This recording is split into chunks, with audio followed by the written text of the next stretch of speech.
my name is Helene and today I'm going to give you my April wrap up and my May to be read. April was a pretty good reading month for me, actually really good.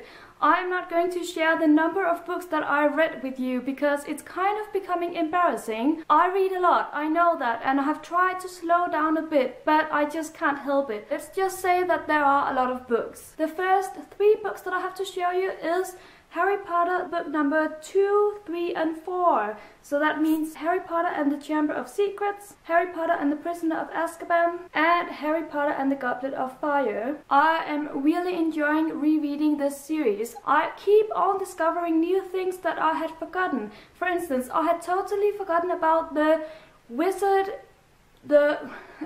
I have forgotten it again, obviously. The tournament that we have in the 4th book, the Tree Wizard Tournament. It was just amazing to rediscover that tournament and remember all of it again. Then we have World After by Susan E., the 2nd book in the series that I always keep forgetting the name of, something about Penryn. The first book is called Angel Fall and I really enjoyed that when I read that back last summer. So when I picked this up I had a lot of high hopes and my hopes were not disappointed. A lot of things happen all the time and you are never bored when reading this series. So yeah, a great read. I believe I gave 5 stars to this book, 4 or 5 stars. The Truth About Forever by Sarah Dessen. I actually enjoyed this book mainly because of one character, but towards the end I just couldn't help it. I really didn't like it after all. It was a little bit too fluffy for my taste.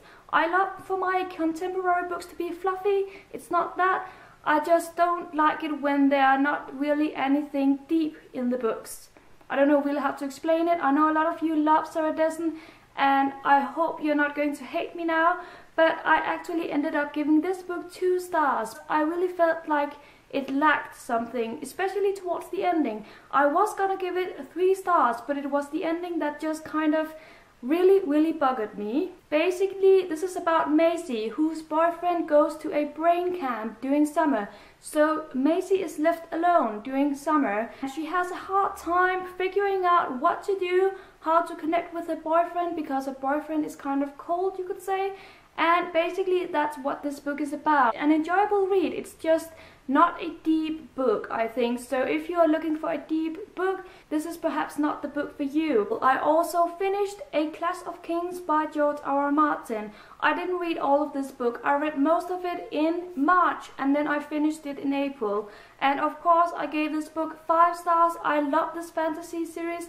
It is just epic, it is everything, and it is beautifully written. I'm not going to go too much into the story because this is a sequel, so I wouldn't want to spoil the story for any of you. In April, I participated in a live show about this book, and that is why I also read this book. I actually reread it. I read this book the first time back in November when it was published, and I loved it, so it was a pleasure to read it again this month. If you don't know, I can quickly tell you this is about Cather, who is also called Kath, who goes to college, and she is also a fangirl, so she writes fan fiction. It has a main character who really develops during the story, and I love this book so much. I definitely gave it 5 stars once again because this is just so good. I kind of feel like I'm not really making sense in this video. I'm sorry about that. Some days I just don't make sense and that's just the way things are. Then we have Half Bad by Sally Green. I have heard mixed reviews about this book, so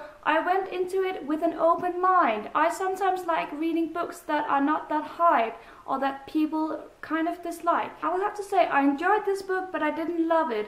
I ended up giving it 3 stars. I didn't really feel like it wowed me. Especially the ending was very weak, I think. This is about a man called Nathan, and Nathan is a black/white witch. That means that he has a good side and a bad side, and the bad side is very nasty. Actually, his father was one of the meanest witches back in the day, so that is why people fear him and they try to control him. That's all I'm going to say. An enjoyable read, 3 stars for me. Then we have a book that I absolutely loved, and that is A Second Chance Summer by Morgan Matson. I remember reading it while the sun was shining outside and I was lying in my bed, and it was just a perfect day for reading. I don't know if that is why I love this book so much. It brings a lot of memories to me. This is about a girl whose father is dying. That may seem like a very sinister topic, and it is indeed, but it is just an enjoyable read anyway, because this deals with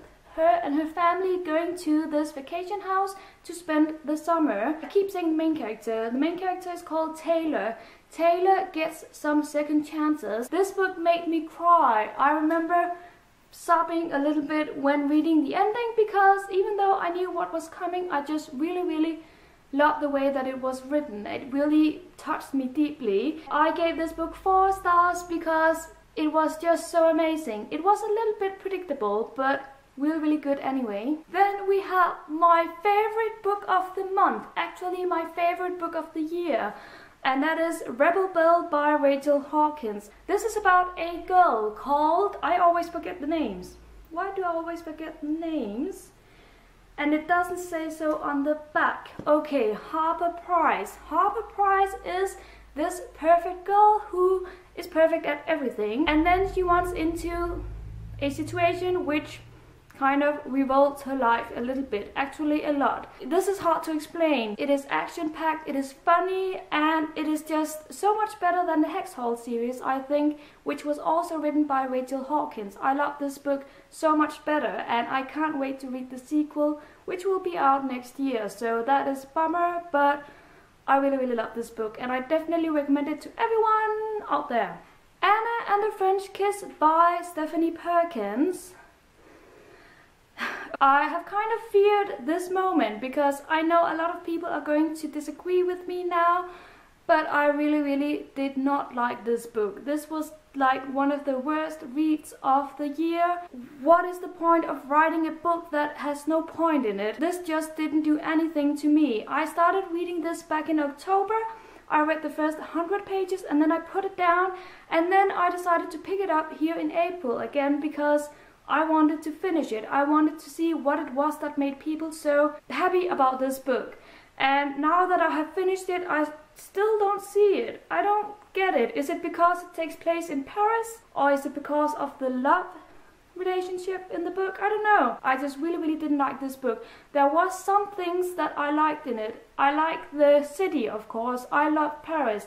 And I love the descriptions of the buildings that we have in Paris. So that is what made me give this book 2 stars. But the rest of it was just a no-go for me. I also read Crown of Midnight by Sarah J. Maas, which is the second book in the Throne of Glass series. This is really good. A lot of people say that this is even better than the first one. I will have to say I love the first one a tiny little bit better than this one. But this is still really good. An action-packed series. I love the main character. She is just amazing. Really kick-ass. She is an assassin, and that captivated me from the beginning when I started reading the first book. I own the novellas, and I will have to get to those soon because I kind of miss this world a little bit. Then we have The Night Circus by Erin Morgenstern, the book that you voted for. You wanted for me to read this book and review it during April, and I did. So if you want to check out my review, I will put the link to that review down below. But all in all, I can just tell you I love this book. This was just amazing, and I gave it 5 stars. Is it just me, or is it hot in here? Anyway, the next 2 books that I read are Slated and Fractured by Terry Terry. These are the first 2 books in a series of 3. I didn't manage to read the 3rd book because I needed a little break from the series. That being said, I really love this series. This is about a girl called Kyla, and Kyla is being slated by the government. That means she cannot remember a thing from her past. She even cannot remember how to eat, how to talk, how to anything. She needs to be retaught all of these things. That alone is very interesting, I think, but we also follow Kyla when she is being re-allowed out into the world, when she is being given a family that she needs to live with. I cannot say too much about it other than this is really good. This is a series that appeals to me a lot because it has an interesting story, and it also made me think a lot about how we live and how we take things for granted and a lot of things. So I really recommend this series. It was really good, and I can't wait to get on with the third book. Finally, we have arrived to the last book, the book that I finished like 2 hours ago, and that is The Final Empire by Brandon Sanderson, the first book in the Mistborn trilogy. I was a little bit scared going into this book because there has been a lot of hype about this series, and whenever I read a book that has been hyped a lot, I often turn out not liking them. So I was kind of hesitant to read this series, but I really wanted to, so I did it, and I loved it. This deserves the hype so much. I have never read a fantasy book that was so interesting and so original as this book is. I love the twists and the turns that we get in the plot. I love the main characters. I loved the world building. I just really loved everything about this book, and when I had finished it, I was like, oh my god, I need to continue this series, and I definitely will very soon. But of course I gave this book 5 stars because I couldn't give it less than 5 stars. I have now gone through all of the books that I read in April. Now on to the books that I plan on reading in May. In May I'm going to read a book that was sent to me for review, and that is X Factor by Eliza Dane. Eliza Dane is actually a booktuber. She is known as Lisa Sancier. I don't know if that's how you say it, but that's what she's known as. I love her. I love her videos, and I love her taste in books, and I was so thrilled when she contacted me and asked for me to read and review her recent book. I will definitely be reading this one during May and do a full video review of it. And then the last book that I will also be reading in May is another book that I was sent for review. That is branded by A.B. Kettner and Missy Kalisicki, something like that. I don't know too much about this book, but I looked it up on Goodreads, and apparently it's a really good book, so I'm very interested to read it. I believe it is a dystopian, and that is all I know, so you will have to wait and see my thoughts on this book when I upload a review of this novel. That was it for my April wrap up and my May to be read. I hope you enjoyed my video. I am going to relax now and not talk for a little while because I am out of breath. Thank you so much for watching. Happy reading to everyone, and bye bye.